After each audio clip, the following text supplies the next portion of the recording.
ડભોઈ નગરના રોડ રસ્તા અને પેવર બ્લોક સહિત પાણીની સુવિધા માટે કુલ ₹2,84,84,00,000ના ખર્ચે વિવિધ વિકાસના કામો માટે ધારાસભ્ય શૈલેષ મહેતા દ્વારા રંગ ઉપવન બાગ ખાતે પાણી સંપ અને જે ફાયર સ્ટેશન પેવર બ્લોક માટે ખાતમુહૂર્ત કરાયું।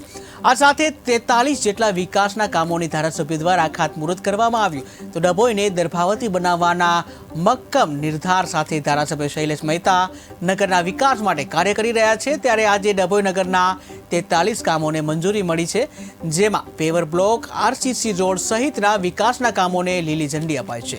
કુલ ₹2,43,00,000ના ખર્ચે રોડ રસ્તા, ફાયર સ્ટેશન ખાતે પેવર બ્લોકના જે કામો ધારાસભ્યનું શૈલેષ મહેતા જે છે એમના દ્વારા ડભોઈ રંગ ઉપવન બાગ ખાતે 35 લાખના ખર્ચે પાણીના પંપનું ખાતમુહૂર્ત કરવામાં આવ્યું।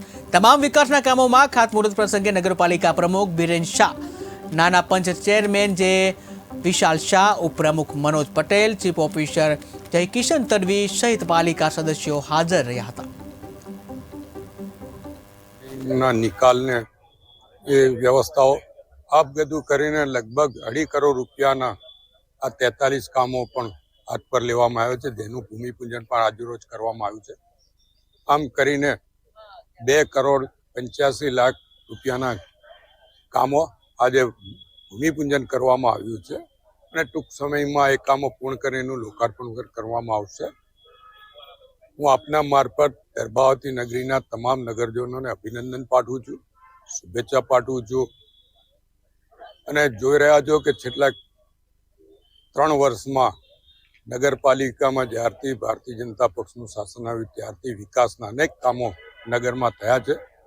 આગામી દિવસોમાં પણ અનેક ગ્રાન્ટો આવી રહી છે અને એના દ્વારા નગરપાલિકાના બીજા જે કંઈ કામો છે અને લોકોની જે અપેક્ષાઓ ભારતીય જનતા પક્ષ પર રાખેલી છે તમામ અપેક્ષાઓ પરિપૂર્ણ કરવામાં આવશે।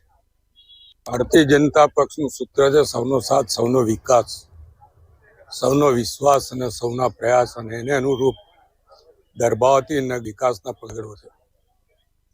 આજે અહીંયા સરદારબાગ ખાતે 36 લાખના રૂપિયાના ખર્ચે પાણીના સંપનું આયોજન કરવામાં આવ્યું છે, એનું ભૂમિપૂજન કરવામાં